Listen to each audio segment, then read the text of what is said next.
Why is there a black kid touching my registration table? Call security, now.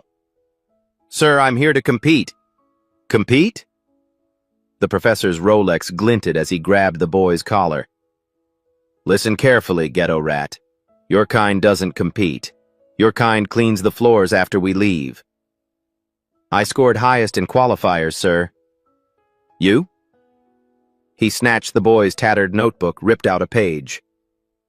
What filth is this? Caldwell Morrison? His voice thundered. Everyone! This poor little black boy from the slums says he'll solve what genius professors debated for 32 years. Laughter erupted. Hundreds of wealthy white faces, all mocking one small black child. A black schoolboy said he'd solve the problem professors debated for decades. Everyone thought it was a joke. Everyone was wrong. 4 months earlier, Lincoln Park Elementary School, South Side, Chicago. The classroom smelled like old books and broken dreams. Cracked windows letting in cold air. Peeling paint revealing older, uglier paint beneath. Desks carved with generations of bored frustration. 28 students learning multiplication tables. One student doing something else entirely. Preston Davis sat in the front row. Not by choice. His eyesight wasn't great, and his grandmother couldn't afford glasses. He was the smallest kid in 5th grade, 10 years old. Wearing clothes 2 sizes too big, hand-me-downs from his cousin TJ. While other kids struggled with 7 times 8, Preston was filling a worn notebook with equations that didn't belong in any elementary school. His pencil moved fast, numbers and symbols flowing like water. Preston Davis, what are you doing? He looked up at his teacher. Mrs. Patterson. Tired eyes, good heart. No idea what to do with him. Math, ma'am. She leaned over his shoulder, her face twisted with confusion. This isn't 5th grade math, Preston. No, ma'am. This is about lower bounds in network optimization. I'm trying to understand why Dr. Caldwell and Dr. Morrison keep arguing about it. Mrs. Patterson blinked. She had a master's degree in education. She had no idea what this child was talking about. Preston, where did you even learn about this? The library, ma'am. They have lots of books. She stared at him for a long moment, then sighed, walked away. What else could she do? Let me tell you about the Caldwell-Morrison debate. In 1993, a young professor named Richard Caldwell published a theory that shook the mathematics world. He claimed he'd discovered an absolute limit in network optimization, a boundary that couldn't be crossed, a floor that couldn't be broken. The paper was brilliant, revolutionary, and completely unproven. Dr. Eleanor Morrison at Stanford disagreed, loudly, publicly. She believed no such limit existed. The mathematics, she argued, allowed for infinite optimization. What started as academic disagreement became intellectual war. 32 years of conferences, thousands of pages of papers, hundreds of mathematicians taking sides. The field split down the middle like a cracked mirror. Caldwell versus Morrison. Neither could prove they were right. Neither would admit they might be wrong. The debate consumed careers, destroyed friendships, became the most famous unsolved argument in modern mathematics. Dr. Morrison died in 2019, still fighting, still unvindicated. And in a public library on the south side of Chicago, an 8-year-old boy found a dusty book about this very debate. Preston didn't understand why 2 smart adults would fight for decades without finding the answer, so he decided to find it himself.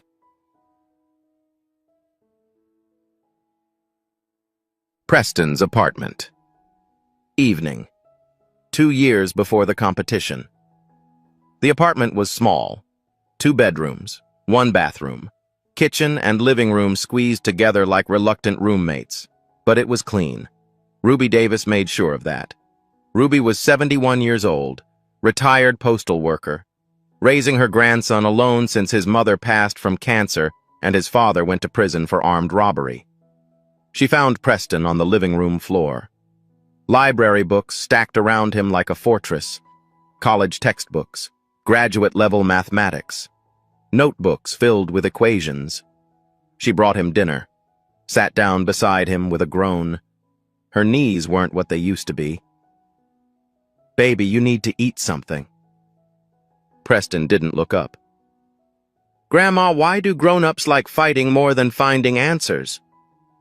Ruby smiled, stroked his head. "I don't know, sweetheart. Maybe winning matters more to them than truth." "But that's stupid. Truth doesn't care who wins." "You're right, baby. But not everyone thinks like you do." She didn't understand a single equation in those notebooks. Never would. But she understood her grandson. And she knew, deep in her bones, that he was special. Now let me tell you about Dr. Richard Caldwell, 64 years old, full professor at Northwestern University. Multiple awards, buildings named after him, 40 years in mathematics. He'd spent 32 of those years defending a theory he couldn't prove. The Caldwell conjecture, his legacy, his obsession, his identity. Every few years, someone would try to solve it. Every time, they'd fail. And every time Caldwell would smile that superior smile, because as long as no one solved it, no one proved him wrong. But there was something else about Richard Caldwell, something darker. In 40 years of teaching, he'd never had a black graduate student, never cited a black mathematician, never acknowledged that brilliance could come from those schools or those neighborhoods. His prejudice wasn't loud. It was quiet, casual, woven into every assumption, the most dangerous kind. He didn't actively hate black people. He simply didn't believe they could matter. Regional qualifiers. Illinois young mathematicians. Open. 3 weeks before the finals. Preston walked into the testing room. Superhero backpack. Too big shirt. 10 years old. Every other competitor was a teenager. 14, 16, 18. They stared at him. Is that kid lost? Someone's little brother, probably. Does he even know where he is? Preston found his seat. The desk was too tall. He had to sit on 2 thick books just to see the test paper. 2 hours later, the results came in. Preston Davis. Perfect score. Highest in the region. Highest in the history of the competition. A 10-year-old black boy from the South Side had just qualified for the state championship. Local news ran a small story. They called it heartwarming. They mispronounced his school's name. They had no idea what was coming. But someone was paying attention. Dr. Richard Caldwell reviewed the qualifier results. His pen stopped on one name. Lincoln Park Elementary. An elementary school student had qualified. A black student. From the ghetto. Caldwell picked up his phone. Who approved this entry? Sir, he met all requirements. Highest score. I don't care about scores. This is a serious competition. But the rules were clear. Preston Davis had qualified. And in 3 days, he would walk into Richard Caldwell's territory. What happens when a child from the ghetto meets the most powerful mathematician in Illinois? Registration Day. Northwestern University, Kresge Centennial Hall. The building screamed money. Marble floors polished to mirrors. Crystal chandeliers throwing rainbow light. Portraits of old white men staring down from every wall. Donors, founders, masters of the universe. Preston arrived with his grandmother Ruby and his cousin TJ. TJ was 16, big for his age, protective of his little cousin. He'd been skeptical of this whole competition thing until he watched Preston solve problems that made high schoolers cry. Now he was a true believer. "Stay close to me," Ruby whispered. She held Preston's hand tight. The lobby was packed with competitors, prep school blazers, designer clothes, parents talking about summer homes, coaches with tablets and strategy folders, and one small black boy in a shirt that used to belong to his cousin. Everyone stared. Is that child in the right building? Someone should call his parents. This must be a mistake. TJ's fists clenched. Ruby squeezed his arm hard. Not here, she whispered. Let Preston handle this. Preston approached the registration table alone. Dr. Richard Caldwell was personally overseeing registration, unusual for a professor of his stature, but he'd heard about the ghetto kid and wanted to see for himself. He looked down, way down, at the small boy standing before him. Are you lost, son? No, sir. I'm here to register. Preston Davis. Caldwell's eyes narrowed. You're the one from Lincoln Park? Yes, sir. How old are you? 10, sir. Caldwell leaned back. A smile played on his lips, the kind of smile a cat gives a mouse. Son, this competition is for serious mathematics students. Perhaps you'd be more comfortable at a spelling bee, something more appropriate for your background? I qualified with the highest score, sir. I'd like to register, please. Something flickered in Caldwell's eyes. Irritation, then curiosity. He processed the registration, but as he handed back the forms, Preston's notebook fell from his backpack. Caldwell picked it up, opened it. His face changed. What is this? My notebook, sir.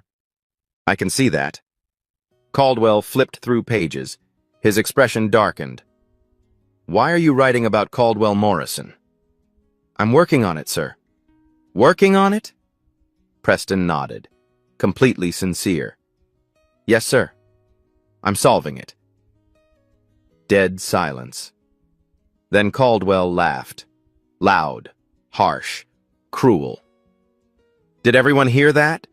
He held up the notebook. This little black boy from the slums thinks he's going to solve the problem that genius professors have debated for 32 years. Laughter rippled through the hall, then spread, then exploded.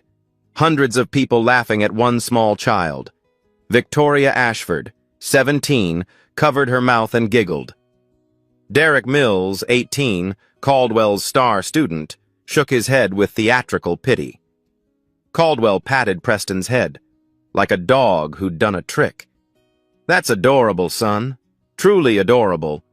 But maybe focus on learning your times tables first. More laughter. Ruby and TJ watched from across the hall. TJ started forward. Ruby grabbed his arm tight enough to bruise. No, she whispered. Tears streaming down her face. Preston stood frozen, surrounded by laughing adults, his notebook in a stranger's hand. But he didn't cry. Another professor called out, Hey, kid! If you're so smart, who's right? Caldwell or Morrison?